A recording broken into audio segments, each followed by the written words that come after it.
mainstreamové médiá, zavádzajúce správy, bezprecedentná cenzúra, prekrúcanie faktov, nálepkovanie nepohodlných. Chcete vedieť pravdu? My tiež. Počúvate informačnú vojnu slobodného vysielača.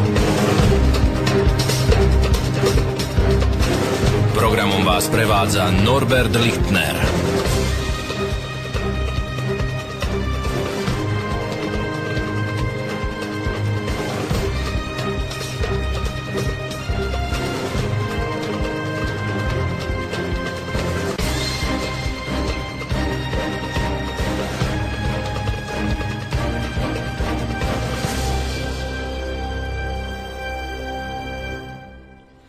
Dobrý večer, je 1. mája roku 2014, od mikrofónu v štúdiu v Banskej Bystrici sa vám prihovára Norbert Lichtner, ak Boh dá.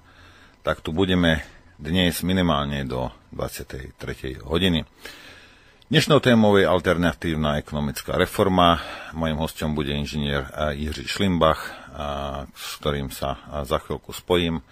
Než ale začnem, alebo než teda sa dostaneme k hosťovi, mám jednu vec. Dnes nebudem nepríjemný cez reláciu. Rozhodol som sa, že budem nepríjemný na začiatku.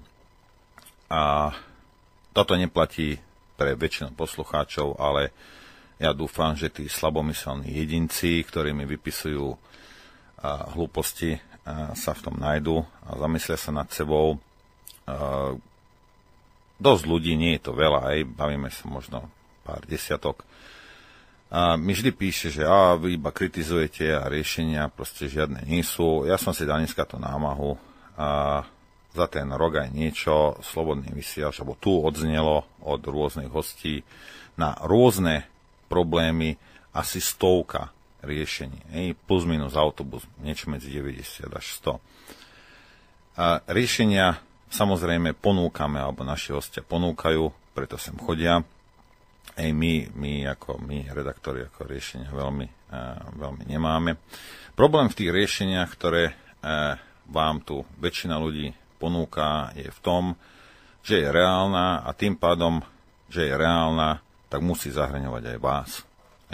Ja viem, že mnohí títo slabomyselní jedinci, oni chcú proste, aby sem niekto prišiel a teraz povedal, jak to všetko urobí, jak to všetko, proste všetky vaše problémy vyrieši. Tu je hlasovací lístok, tu je Jožko Mrkvička, tu má meno, tu toto zakrúžko, hoď to a nestaraj sa. Ja viem, že to chcete robiť, je to už 25 rokov.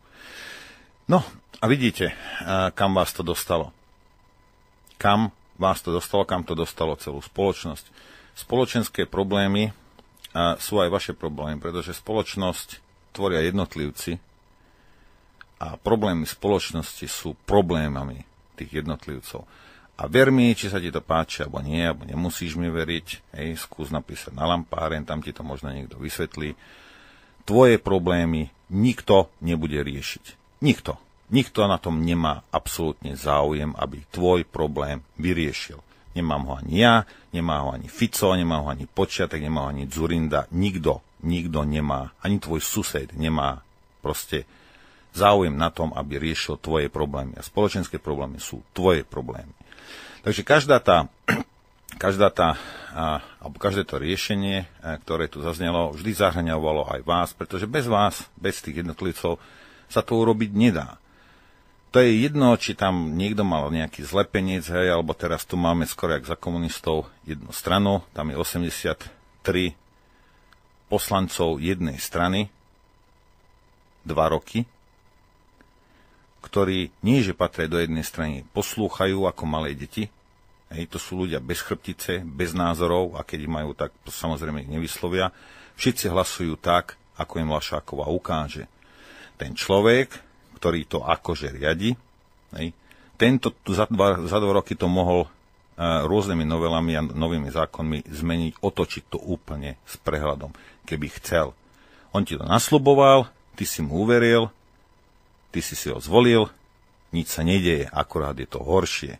Dôvod je jediný, ten človek nemá záujem na tom, aby riešil tvoje problémy. Ja viem, že tomu chceš veriť, ja viem, že takto fungujete 25 rokov, ja to chápem a proste a bude lepšie a budeme voliť menšie zlo a ja neviem čo. Hej.